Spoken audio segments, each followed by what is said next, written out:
Hello, नमस्ते. कसे आहात सगळे? छान ना? मी पण मस्त आहे. आज आपण स्नेहा पळणीकर ह्यांचं कॉमेंट घेऊया. त्या म्हणतात, सगळं बरोबर आहे, पण सगळेच आई वडील सुखवस्तू नाहीत. त्यांनी खस्ता खाल्ल्या ते ह्या मुलांसाठी. मुलं उच्च शिक्षण घेऊन परदेशी गेली की काय होते ह्या गोष्टीबद्दल जरासं बोला मॅडम. हे बघा, मुलं आपली असतात पण आपल्यासाठी नसतात. ह्याचे खालची कॉमेंट आहे ही. आता आपण असं म्हणतो, पण सगळीच मुलं अशी नाहीत. आता मी तुम्हाला एक्झाम्पल सांगते. माझे मुलाचा मित्र नुकतंच म्हणजे डिसेंबरमध्ये वगैरे त्याचे मुलांना सुट्ट्या असतात. ऑस्ट्रेलियात असतो, एकुलता एक आहे. आला होता आणि जाताना आई वडिलांना घेऊन गेला. ते तिथे आपल्याला माहित आहे कायमचं ते काही राहू शकत नाही, नो डाऊट. आणि इथे त्यांचं स्वतःचं घर वगैरे सगळं आहे. वडील पण नोकरी करत होते, रिटायर आहेत, माझे वयाचे आहेत ते. आणि आता तो उद्या आई वडिलांना सोडण्यासाठी ऑस्ट्रेलियातनं येतोय आणि लगेच 3 दिवसानं परत जाणार आहे. तुम्ही म्हणाल, आई वडिलांना दोघांनाच यायला काय होतं हो? एक म्हणजे 14-15 तासाचा प्रवास आहे आणि डायरेक्ट नाहीये. सिंगापूरला त्यांना 5 तास थांबावं लागते. तिथून दुसरं विमान आहे मुंबईला यायला. आणि हे सगळं त्यांना तेवढं जमत नाही. म्हणून त्यांच्यासाठी, आई वडिलांसाठी, फक्त त्यांना सोडण्यासाठी तो येतोय आणि त्यांना सोडून जातोय. नो डाऊट दोघांच्याही तब्येती चांगल्या आहेत, त्यांचं ते व्यवस्थित आहेत. आणि तो बोलताना काय म्हणतो माहिती आहे का?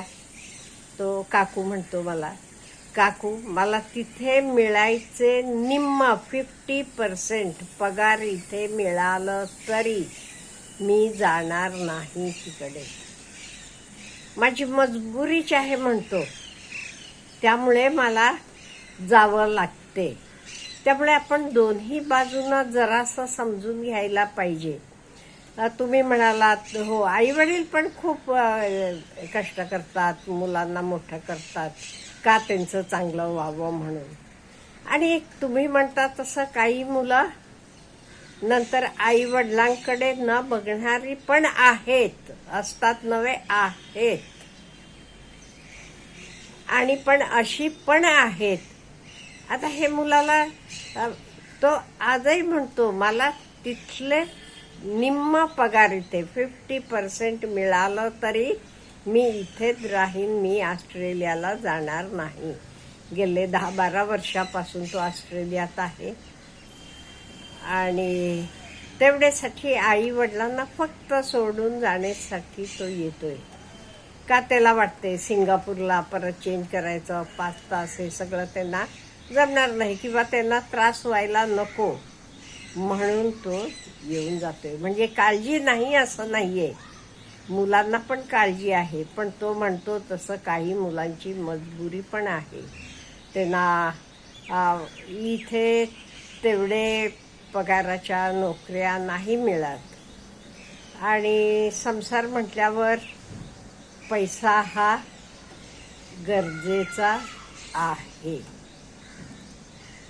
आणि तुम्ही म्हणता काही मुलं विसरतात, तर परदेशातच जाऊन असं नाहीये, आपल्याकडे असले तरी एकाच गावात राहून वेगवेगळे म्हणजे वेगळे घरात राहणारे किंवा आई वडिलांचं लक्ष न देणारी मुलं पण आहेत. मुलं काय, हल्ली मुली सुद्धा आहेत. आणि पूर्वीपासून हे काही आताचे मुलांना असं म्हणत नाही मी.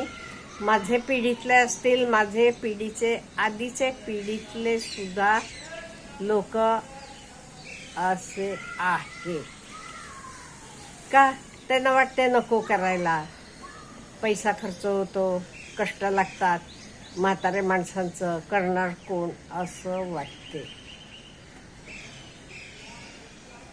आता हे विचार करायला पाहिजे. ते एक ना एक दिवस आज त्यांचे आई वडील आहेत, ते कंडिशनला ते सुद्धा येणार आहेत. त्यामुळे मुद्दाम करणारे विचार करायला पाहिजे. नाईलाज म्हणून लांब राहतात नोकरीसाठी.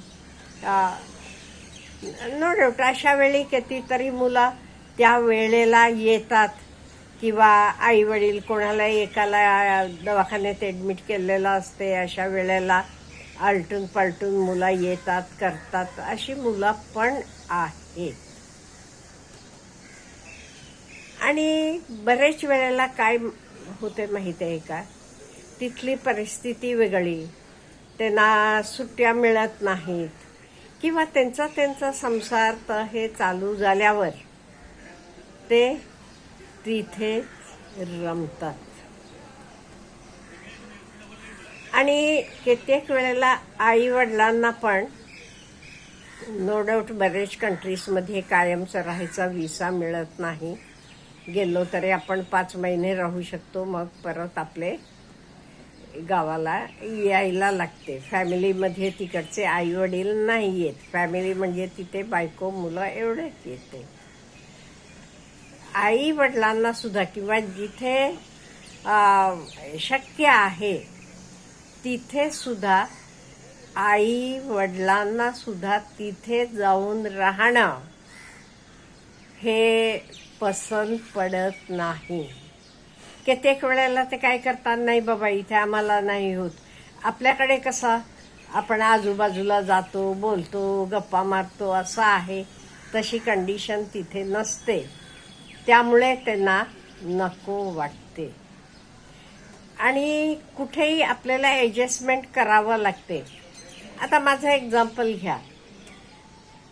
आता मी माझे मुलाची बदली कुठे होतीये तिथे त्याच्याबरोबर असते. आता मुंबईत आहे, ह्याच्या आधी नांदेडला होतो, त्याच्या आधी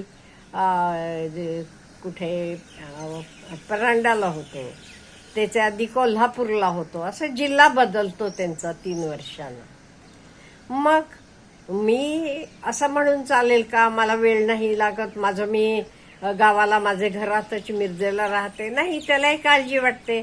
आईला एकटीला कसं ठेवायचं, काही लागलं ते काही म्हणून नाही, तू आमच्या बरोबरच राहायचं. मग माझा वेळ कसा जावा हे बघायला माझ्या हातात आहे ना, माझे कंट्रोलमध्ये आहे का नाही. त्यामुळे माझा वेळ चांगला जाण्यासाठी मी उपाय शोधू शकते. नाही काय होते, आता आपण बाहेर आलो की त्यांना ओके, त्यांचे कलिग्स ते हे असतात. सुनबाईंना त्यांच्या सगळ्या मिसेस, बाकी लोकांच्या म्हणजे कलिग्सच्या त्या सगळ्या मैत्रिणी होतात. मुलं तरी लगेच मिक्स होतात. पण आपल्यासारखले ज्येष्ठ नागरिकांना लगेच एडजस्ट होणं तेवढं सोपं नाही. आणि त्याच्यापेक्षा वेगळं काय होतं माहिती, आता आपले गावात असलो की आपण बाहेर जातो, करून येतो, कसली कामं बँकेची असतील आणि काही कामं असली तरी करून येतो. नवीन गावात तसं होत नाही. आपल्या गावात आपले ओळखीचं असते, सगळं आपल्याला माहीत असते. इथे आपल्याला माहीत नसते, किंवा कित्येक वेळेला काय होते, आपल्याला जायचा प्रसंगच येत नाहीये. एका म्हणजे आपली सगळी कामं आपोआप आपली मुलं करून देतात, किंवा कुठे जायचं असलं तरी कोणी आपल्याला जायला माणूस पाठवतात ऑफिसमधला, तो येऊन आपल्याला घेऊन जातो. जे काही आपलं कामं करून घेऊन यायची आहे ती येतो. त्यामुळे आपण इंडिपेंडेंटली इकडे तिकडे जाणं जरा कमी होते. नो डाऊट मी मान्य करते. पण आपल्याला फॅमिली म्हणून राहायचं असलं तर आपल्यालाही थोडंफार ॲडजस्ट करावं लागते. कित्येक वेळेला आपण सिनियर सिटीजन्स किंवा ज्येष्ठ नागरिक किंवा आई वडील हे सुद्धा एडजस्ट करायला तयार नसतात. मी माझं घर सोडून जाणार नाही असं म्हणणारे आहेत. हा, मग एकटं राहतात. आपल्याला वाटतं यो 70च्या पुढे ही बाई एकटी राहते बघा की, हा बरं नसते, अमुक होते. मुलगा विचारत नाही असं नाही, मुलगा म्हणतो, पण मुलगा पुण्या मुंबईला कुठेतरी असतो. हे ना तिथे जाऊन राहणं आवडत नाही का? म्हणजे आपल्या गावात आपण इकडे तिकडे हिंडणं, आजूबाजूचे सगळं आहे. नवीन ठिकाणी जाऊन एडजस्ट होणं एवढं सोपं नाहीये. म्हणजे एकाच बाजूनं नाही, नो डाऊट कितीतरी मुलं आहेत आई वडिलांनी केलेलं सगळं विसरून त्यांच्याकडे लक्ष न देणारी, पण लक्ष देणारी मुलं पण भरपूर आहेत. आणि कित्येक वेळेला आपण आई वडील किंवा सिनियर्स ह्यांना सुद्धा जाऊन राहणं, तिथे एडजस्ट करणं, एडजस्ट करायला हे लोक तयार नसतात. त्यामुळे दोन्ही साईडनं आहे. आपल्याला पण एडजस्ट करावं लागते, नाही असं नाहीये. त्यामुळे हे आपण एडजस्ट केलं का नाही, व्यवस्थित आपण राहू शकतो. मला वाटते आपले प्रश्नाचं आपल्याला उत्तर मिळालं. Have a good day.